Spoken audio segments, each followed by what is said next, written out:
समुपस्थित सज्जनों, माताओं एवं ब्रह्मचारिगण, हम ईशोपनिषद के ऊपर प्रकरण चला रहे हैं। ईशोपनिषद के कुछ मंत्रों को, उनके भावों को हमने समझने का प्रयास किया।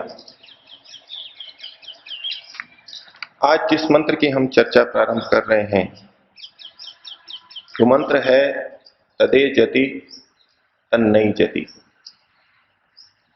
तत् न एजति। तत् अर्थात वह परमात्मा, जिस परमात्मा का प्रकरण चल रहा है, ये ईशोपनिषद है, जिसके लिए कहा गया ईशावास्यमिदं सर्वम। उस परमात्मा के लिए कहा जा रहा है तत् एजति, वह कांपता है, गति करता है। तत् न एजति, तत्काल कहा वो नहीं कांपता, वो गति नहीं करता। परस्पर विरोधी बातें प्रतीत होती हैं। तत् एजति तत् न एजति। ईश्वर की गतियों और क्रियाओं के बारे में वर्णन किया जा रहा है। पहले मंत्र में भी कहा गया था कि ईशावास्यमिदं सर्वम यत्किंच जगत्याम जगत। इस गतिशील जगत में जो विद्यमान है, बसा हुआ है, आच्छादित कर रहा है, वो परमात्मा। तो मन में प्रश्न उठता है कि जो गतिशील संसार में विद्यमान है, क्या वो गति करता है? क्या उसमें क्रिया होती है? और फिर अगले मंत्रों में भी हमको ईश्वर ने कर्म करने की प्रेरणा दी। तो प्रश्न उठता है, क्या ईश्वर भी कुछ कर्म करता है? हम क्रिया करते हैं, क्रिया में सदैव एक स्थान से दूसरे स्थान पर आना जाना होता है। बिना स्थान के क्रिया हो ही नहीं सकती। क्रिया का अर्थ ही यही है कि एक स्थान से दूसरे स्थान पर गति हो, देशांतर गमन हो, एक स्थान से दूसरी जगह जा रहा है तो यह क्रिया कहलाएगी। क्या ईश्वर में गति है? क्या वो चलता है? तो दोनों उत्तर दे दिए, तत् एजति और तत् न एजति। आगे कहा तद्दूरे तत् उ अंतिके। वो परमात्मा दूर है बहुत, वो परमात्मा दूर भी है। तत् उ अंतिके, वो निश्चय से हमारे अंदर भी विद्यमान है। लोक में जैसा हम व्यवहार करते हैं एक देशी वस्तुओं के लिए, परिसीमित वस्तुओं के लिए, तो जो निकट होती है वो दूर नहीं होती और जो दूर होती है वो निकट नहीं होती। अगर हमारा कोई परिजन हमारे पास में है तो पास में ही है, वो कहीं दूर हजारों लाखों किलोमीटर दूर नहीं है। और जो दूर बैठा है हजारों किलोमीटर, वो पास में अभी नहीं है। स्थूल रूप की बात है। लेकिन परमात्मा के लिए कहा जा रहा है तत् दूरे ततु अंतिके। वो बहुत दूर है, दूर भी है, और तत् उ अंतिके, निश्चय से वो हमारे अंदर भी है, हमारे पास भी है। आगे कहा तदंतरस्य सर्वस्य, वो इस सबके अंदर भी विद्यमान है, अंदर भी विद्यमान है। तदंतरस्य सर्वस्य। और आगे कहा तत् उ, वही परमात्मा निश्चय से सर्वस्य अस्य बाह्यतः, इस सारे के बाहर भी विद्यमान है। इस सबके अंदर भी है और इस सबके बाहर भी विद्यमान है। ईशोपनिषद के प्रथम मंत्र की जब चर्चा चली थी कि ईश्वर इस संसार में बसा हुआ है, तब पाणिनि जी के अर्थ को आपके सामने रखा था कि बसने के दो अर्थ हो सकते हैं। वस धातु का प्रयोग पाणिनि ने दो अर्थों में किया, एक वस निवासे और दूसरा वस आच्छादने। निवास करता है, अंदर रहता है, और आच्छादन करता है यानी ऊपर से आवरण करता है। तो उसी बात को यहां पर भी खोल दिया गया मंत्र में। वो हमारे अंदर भी है और हमारे बाहर भी है, हमारे आवरण में भी है। हमारे पर उसका आवरण है, उसने हम सबको ढक रखा है। उपनिषद के प्रारंभ में आपके सामने उपनिषद का एक अर्थ रखा था। उपनिषद का अर्थ होता है, एक अर्थ होता है रहस्य, गुप्त बात, कोई छुपी हुई बात जिसको सीधे सीधे हम नहीं समझ सकते। तो इस मंत्र में कुछ ऐसी ही रहस्यात्मक बात कह दी गई है, परस्पर विपरीत बातें, स्थूल रूप से परस्पर विपरीत बातें कही हुई प्रतीत होती हैं। वो कांपता है और कांपता नहीं है, वो निकट है, वो दूर है, वो सबके अंदर है, वो सबके बाहर है। जो स्थूल क्रिया का हम प्रकरण चला रहे हैं, उस दृष्टि से यदि यहां इस पूरे मंत्र का अर्थ करें तो इस प्रकार से होगा कि जब हम कहेंगे तत् एजति, वो कांपता है, गति करता है, तो इसका अर्थ हमें कुछ दूसरा लेना होगा। जिसमें गति होती है वो हमेशा एकदेशी होता है। कंपन जिसमें होता है वो हमेशा एकदेशी होता है, एक ही स्थान पर, छोटी जगह पर रहता है। हमारा हाथ हिल रहा है, कांप रहा है, तो हाथ एकदेशी है, सर्वव्यापक नहीं है। क्योंकि कंपन के लिए, गति करने के लिए वो स्थान चाहिए जहां वो वस्तु पहले से नहीं है। गति सदैव वहां होगी जहां वो वस्तु पहले से ना हो। एक स्थान से अगली तरफ अब जब हम कदम बढ़ाते हैं, गति करते हैं, तो इसका मतलब है हम आगे नहीं थे, तभी तो आगे बढ़ रहे हैं, चल रहे हैं। तो जहां कंपन या गति होगी उसके लिए अटल सिद्धांत है कि वो वस्तु एकदेशी ही होगी, सर्वव्यापक नहीं हो सकती। लेकिन मंत्र में कहा जा रहा है तत् एजति, वो सर्वव्यापक परमात्मा भी कंपन करता है, चलता है। तो यदि हम इसी क्रिया के अर्थ को लें तो यहां एजति का मतलब लेंगे वो परमात्मा सबको चलाता है। एक होता है चलना, एक होता है चलाना, एक होता है खाना, एक होता है खिलाना।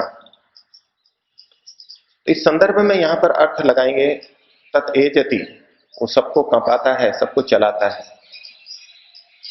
कि परमात्मा सबको चला रहा है, इस सृष्टि को चला रहा है, सारी व्यवस्थाएं की हैं उसने।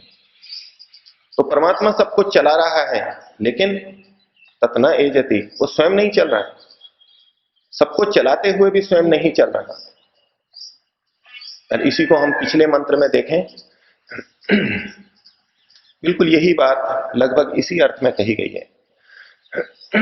तो हम उसी संदर्भ में इसको ले सकते हैं। अनेज देकम मनसो जबियो, अनएज, वो न चलता हुआ, न कांपता हुआ भी, मनसो जबियो, मन से भी अधिक वेगवान है, हर जगह पहुंचा हुआ है, पूर्वमर्श, सब जगह प्राप्त है, पहले से पहुंचा हुआ है। तो ये परमात्मा सर्वव्यापक होते हुए भी स्वयं तो नहीं चल रहा, लेकिन दूसरों को चला रहा है। और तत् न एजति का अर्थ हो गया वो स्वयं गतिशील नहीं है, स्वयं इधर उधर नहीं होता। फिर आगे कहा तद दूरे तदु अंतिके, वो दूर है, तो या तो दूर हो सकता है या पास हो सकता है। ये सारी बात एक देशी वस्तुओं पर घटेगी। एक देशी वस्तु या तो निकट हो सकती है या दूर हो सकती है, लेकिन जो व्यापक है वो सब जगह विद्यमान है। उस दृष्टि से परमात्मा को कहा जाएगा कि वो दूर भी है।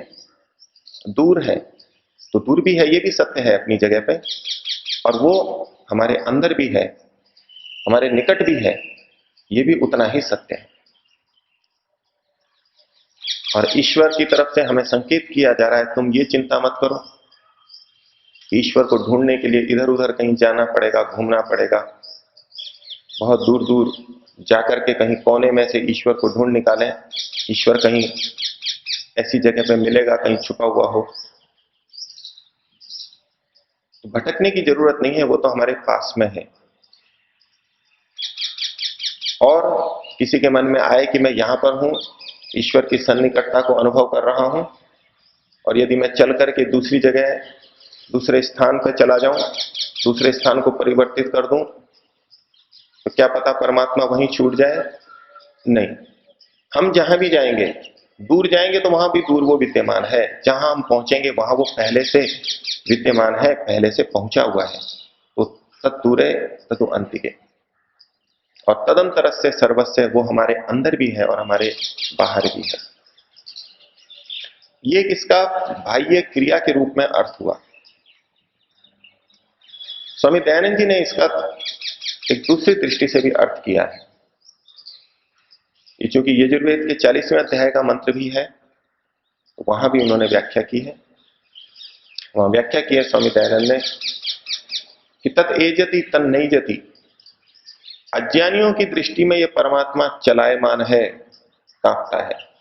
अज्ञानियों की दृष्टि में, अज्ञानी लोग इसको गतिशील मान लेते हैं, लेकिन विद्वानों की दृष्टि में, ज्ञानवान की दृष्टि में ततना एजति, वो चलायमान नहीं है। तो ईश्वर जब चलायमान नहीं है तो हम क्यों ऐसी चीजों को ईश्वर मान लेते हैं जिनमें चलायमानता हो, जिनमें गति हो। समाज का बहुत बड़ा वर्ग है जो ईश्वर को, जिसको वो ईश्वर कहता है, उसको गतिशील भी मानता है।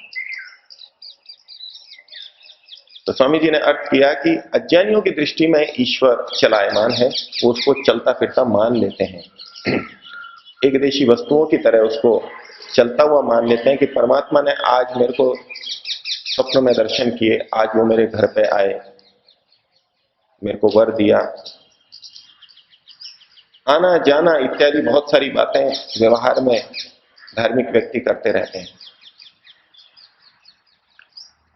दूसरा आगे कहा तद्दूरे तदु अंतिके। उसके लिए फिर स्वामी जी लिखते हैं कि जो धार्मिक विद्वान योगी हैं उनके वो निकट हैं, और जो अधार्मिक पापी व्यक्ति हैं उनके लिए परमात्मा दूर है, बहुत दूर है। तत्व की दृष्टि से निकट होते हुए भी, हमारी आत्मा के अंदर होते हुए भी, उन अज्ञानियों के, अधार्मिकों के, वो परमात्मा बहुत दूर है। परमात्मा उनकी प्राप्ति से बहुत दूर है। जब हमारा लक्ष्य हमारे से दूर हो, हम उसको प्राप्त नहीं कर सकते, तो कहते हैं कि ये तो बहुत दूर की चीज है, दूर की कौड़ी है। भले ही भौतिक रूप से वो हमारे सामने हो, तत्व की दृष्टि से हमारे निकट हो, तो भी हम कहते हैं हमारे लिए प्राप्य नहीं है, इसलिए वो हमारे लिए बहुत दूर है।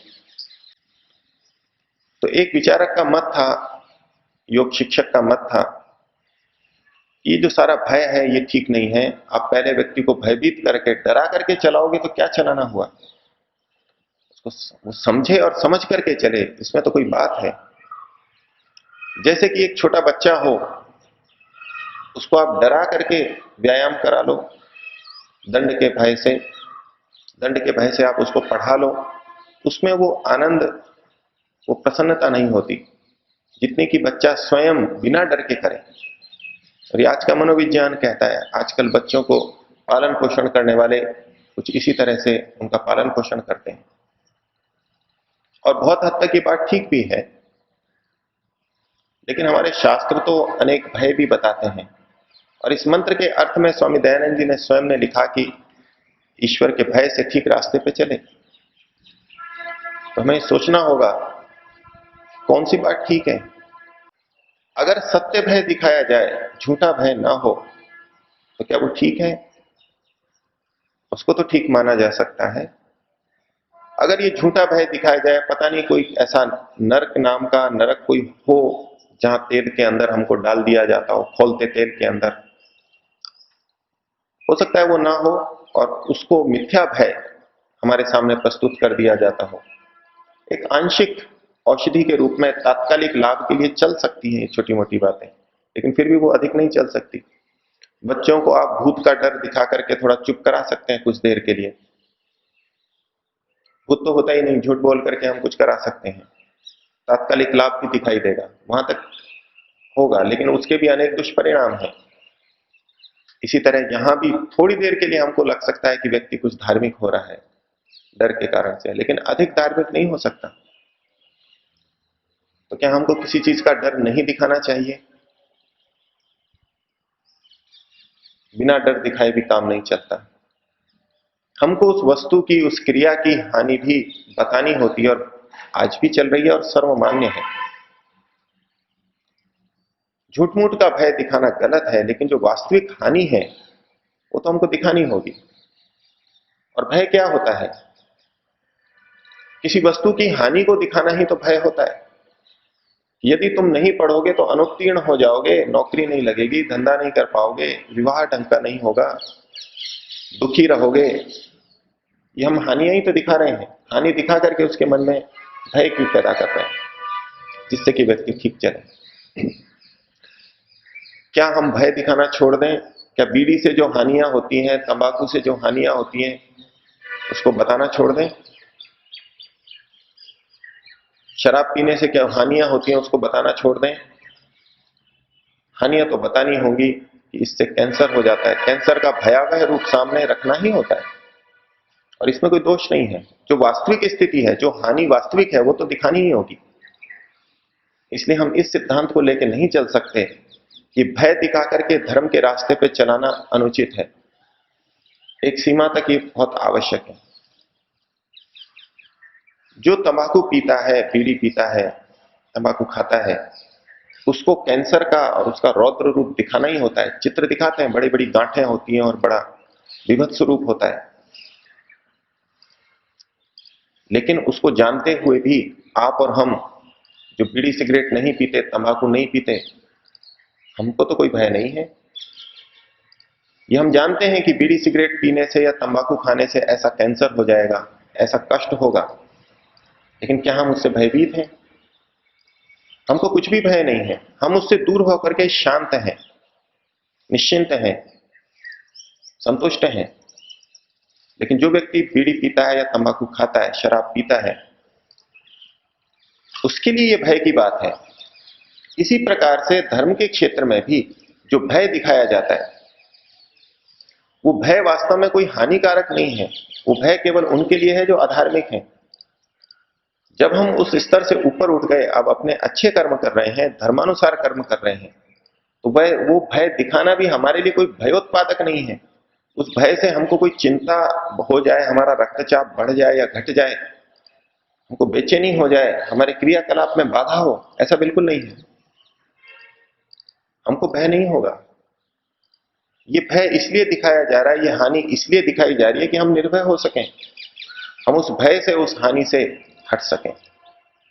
इसलिए असुरिया नाम तेलो का मंत्र में भी कहा, तास्ते प्रेत्यापि गच्छन्ति ये के चात्महनो जना। वेद स्वयं कहता है कि हम इतने निकृष्ट लोकों में पहुंच जाएंगे यदि आत्मा का हनन करेंगे।